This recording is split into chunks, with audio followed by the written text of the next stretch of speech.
ආයිබෝවන් සියලුම දෙනාට අද වීඩියෝ එකෙන් අපි බලමු මේ යුනිට් එක හදාගෙන තියෙන්නේ කොහොමද කියලා. වීඩියෝ එකට යන්න කලින් ඔයාලා තාමත් මගේ YouTube channel එක subscribe කරේ නැත්නම් පහත් තියෙන රතු පාට බටන් එක ක්ලික් කරලා මගේ YouTube channel එක subscribe කරන්න. ඒ වගේම notification bell icon එක on කරලා තියාගත්තොත් ඔයාලට පුළුවන් මම වීඩියෝ එකක් දාපු ගමන් ඔයා ගාවට notification එකක් ගෙන්න ගන්න. අපි එහෙනම් යමු අද වීඩියෝ එකට.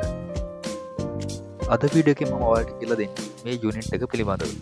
මේ තියෙන්නේ මම හදාගත්ත පවර් සප්ලයි එකක් විදියටත් ඉන්වර්ටර් එකක් විදියටත් භාවිත කරන්න පුළුවන් යුනිට් එකක්. අපි දැන් බලමු කොහොමද මේක වැඩ කරන්නේ කියලා. මේ පවර් සප්ලයි එකේ අවුට්පුට් වෝල්ටේජ් විදියට ලැබෙන සියලුම වෝල්ටේජ් ලැබෙන්නේ DC වලින්. ඒ වගේම මේ පවර් සප්ලයි එක භාවිත කරලා මට ලබා ගන්න පුළුවන් DC voltage volt 70, volt 50, volt 24, volt 18, volt 12, volt 5 ආදී වශයෙන් අවුට්පුට් වෝල්ටේජ් මට මේ පවර් සප්ලයි එකකින් ලබා ගන්න පුළුවන්.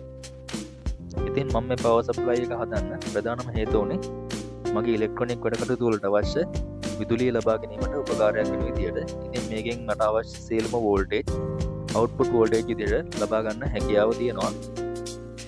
ඒ වගේම මේ යුනිට් එක මට විදුලිය නැති වෙලාවට ඉන්වර්ටර් එකක් විදියටත් භාවිත කරන්න පුළුවන්. මේකට සම්බන්ධ කරලා තියෙන ඉන්වර්ටරෙන් උපරිම වශයෙන් වොට් 100ක බලයක් ලබා ගන්න පුළුවන්.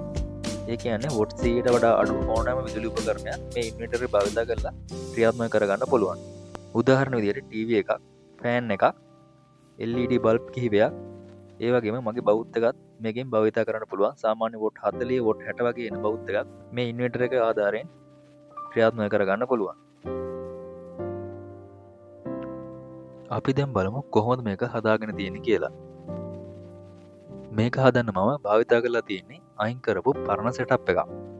මුලින්ම කරේ මේ විදියට මම මේක ගලවලා මේකේ තියෙන කොටස් ටික මේ විදියට පිරිසිදු කරගන්න එක.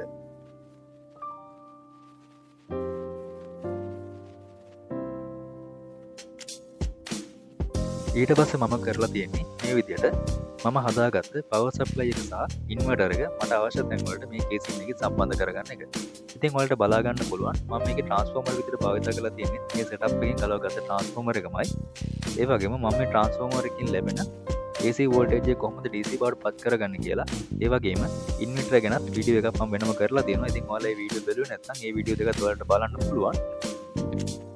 මම මෙතනදී කරලා තියෙන්නේ ට්‍රාන්ස්ෆෝමර් එකකින් ලැබෙන AC වෝල්ටේජ් එක මේ විදිහට කන්ඩෙන්සර් දාලා රෙක්ටිෆයර් එක කරා DC කරලා තියෙනවා. ඊට පස්සේ DC අවුට්පුට් එක මට එළියට ලබා ගන්න පහසු වෙන විදිහට ටර්මිනල් බේස් සම්බන්ධ කරලා අවුට්පුට් වෝල්ටේජ් එක ලබා ගන්න පුළුවන් වෙන විදිහට මේක ඉස්සරහා මූණත සකස් කරගෙන තියෙනවා. ඒ වගේම ඉන්වර්ටර් එකේ ලැබෙන AC වෝල්ටේජ් එක ලබා ගන්න මේ විදිහට 3 pin plug out එකක් මම මේකේ එළියට සම්බන්ධ කරගෙන තියෙනවා. ඒ වගේම පවර් සප්ලයි එකට විදුලිය ලබා දෙන්න මේ විදිහට ට්‍රීකෝ වයර් එකක් මම මේකට සම්බන්ධ කරගෙන තියෙනවා. ඊට අමතරව ඉන්වර්ටර් එකට විදුලිය ලබා දෙන්න අවශ්‍ය බැටරි ක්ලිප් සහිත වයර් දෙකක් මේ විදිහට ධන ඍණ වශයෙන් වෙනම සම්බන්ධ කරගෙන තියෙනවා. ඉතින් මේ විදිහට තමයි මේ යුනිට් එක හදාගෙන තියෙන්නේ. දැන් අපි මේක විදුලියට සම්බන්ධ කරලා මේකේ ක්‍රියාකාරීත්වය කොහොමද සිද්ධ වෙන්නේ කියලා බලමු. මේ තියෙන්නේ මම හදාගත්ත පෝටබල් DC පවර් සප්ලයි එකක්. මේකෙන් අපිට 12 වෝල්ට් යනකම් විදුලිය අවුට්පුට් එකක් විදිහට ලබා ගන්න පුළුවන්. අපි දැන් මේ පවර් සප්ලයි එක භාවිත කරලා මේක ඉන්වර්ටර් එකට විදුලිය ලබා දීලා අපි බලමු මේකෙන් AC අවුට්පුට් එකක් ලබා ගන්න පුළුවන්ද කියලා.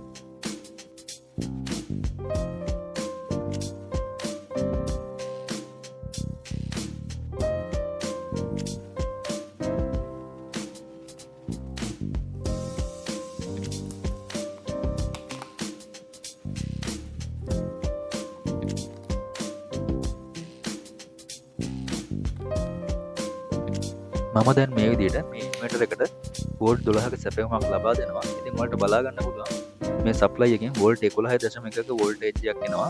ඒ වගේම ඇම්පියර් එක විදිහට ඇම්පියර් 1.5ක ප්‍රමාණයක් මේ ඉන්වර්ටර් එකේ ලෝඩ් එක විදිහට අර ගන්නවා. ඉතින් මේ වගේ ඔයාලට බලා ගන්න පුළුවන් මේක ඉන්වර්ටර් එක ඔන් කරාට පස්සේ මේ මල්ටි ප්ලග් එකේ තියෙන රතු පාට ඉන්ඩිකේටර් ලයිට් එක දැල් වෙලා තියෙනවා. අපි දැන් මේකට විදුලි උපකරණ කීපයක් සම්බන්ධ කරලා බලමු කොහොමද මේක වැඩ කරන්නේ කියලා. මුලින්ම මම මේ විදිහට මල්ටිමීටර් අරගෙන මේකේ අවුට්පුට් වෝල්ටේජ් එක කීයක් එනවද කියලා මැන ගන්නවා. ඉතින් ඔයාලට බලා ගන්න පුළුවන් මේකේ අවුට්පුට් වෝල්ටේජ් එක විදිහට AC වෝල්ට් 200ක් එනවා. ඉතින් මම ලබා දීලා තියෙන මේ බැටරි එකේ වෝල්ට් 11ක් තමයි මේ දැන් මේ වෙලාවේ ඉන්පුට් එක විදිහට ඉන්වර්ටර් එකට ලැබෙන්නේ. ඉතින් මම දැන් මේකට ලබා දීලා තියෙන බැටරි එකේ ඉන්පුට් වෝල්ටේජ් එක විදිහට වෝල්ට් 11ක් තමයි තියෙන්නේ. ඒ නිසා තමයි මෙතන වෝල්ට් 200ක් පෙන්වන්නේ. හරියටම අපි මේකට 12 වෝල්ට් වලින් විදුලි ලබා දුන්නොත් මේක 220 234 වෝල්ටේජ් එකකට වැඩි වෙනවා. මම දැන් මුලින්ම මේ විදිහට අපි හදාගත්ත ඉන්වර්ටර් එකට මේ earbuds එක සම්බන්ධ කරනවා. ඉතින් ඔයාලට බලා ගන්න පුළුවන් මේ earbuds එක මේ ඉන්වර්ටර් එකේ භාවිතයෙන් charge වෙනවා.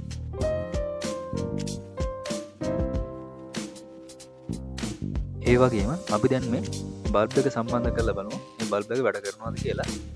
ඉතින් ඔයාලට බලා ගන්න පුළුවන් බල්බ් එකත් මේකට සම්බන්ධ කරාට පස්සේ ඉතා හොඳ දීප්තියකින් යුක්තව මේ බල්බ් එක දැල් වෙනවා. ඉතින් මේ විදිහට මේ ඉන්වර්ටර් එකෙන් අපිට අවශ්‍ය ඕනෑම විදුලි උපකරණයක්, ඒ කියන්නේ වොට් 100ට අඩු විදුලි උපකරණයක් මේ ඉන්වර්ටර් භාවිත කරලා අපිට ක්‍රියාත්මක කරගන්න පුළුවන්.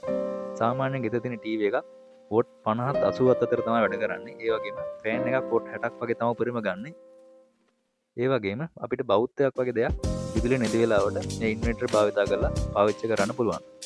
ඉතින් මේ ඉන්වර්ටර් එකේ ට්‍රාන්ස්ෆෝමර් එක සාමාන්‍යයෙන් වොට් 100කට වගේ වර්තු කරන ට්‍රාන්ස්ෆෝමර් එකක් තමයි තියෙන්නේ. ඉතින් ඔයාලට පුළුවන් මේකට ඇම්පියර් 10 වෝල්ට් 12 වගේ ට්‍රාන්ස්ෆෝමර් එකක් දාලා මේක ලොකු ට්‍රාන්ස්ෆෝමර් එකක් දාලා මේක අප්ඩේට් කරගන්න පුළුවන් නම් ඔයාලට මේකෙන් ඩ්‍රිල් මැෂින් එකක් උනත් වැඩ කරන්න හැකියාව තියෙනවා. මම මේක ට්‍රාන්ස්ෆෝමර් එක විතර භාවිත කරලා තියෙන්නේ වොට් 100ක අවුට්පුට් එකක් ලබා ගන්න පුළුවන් ට්‍රාන්ස්ෆෝමර් එකක්. ඔයාලට පුළුවන් නම් මේකට 12 වෝල්ට් ඇම්පියර් 10ක විතර වගේ ට්‍රාන්ස්ෆෝමර් එකක් සම්බන්ධ කරගන්න ඩ්‍රිල් මැෂින් එකක් වුණත් මේ ඉන්වර්ටර් එක භාවිත කරලා ඔයාලට ක්‍රියාත්මක කරගන්න හැකියාව තියෙනවා. ඉතින් මේ විදිහට තමයි මේ යුනිට් එක වැඩ කරන්නේ. අද වීඩියෝ එකෙන් අරගෙන ආවේ මේ යුනිට් එක හදලා තියෙන්නේ කොහොමද, ඒ වගේම මේක වැඩ කරන්නේ කොහොමද කියලා වීඩියෝ එකක්. ඉතින් වීඩියෝ එක හොඳයි නම් ලයික් කරන්න, ඒ වගේම අනිත් අයටත් බලන්න ෂෙයා කරන්න. අපි එහෙනම් තවත් අලුත් වීඩියෝ එකකින් හමු වෙමු. එතෙක් ඔබට සුබ දවසක්.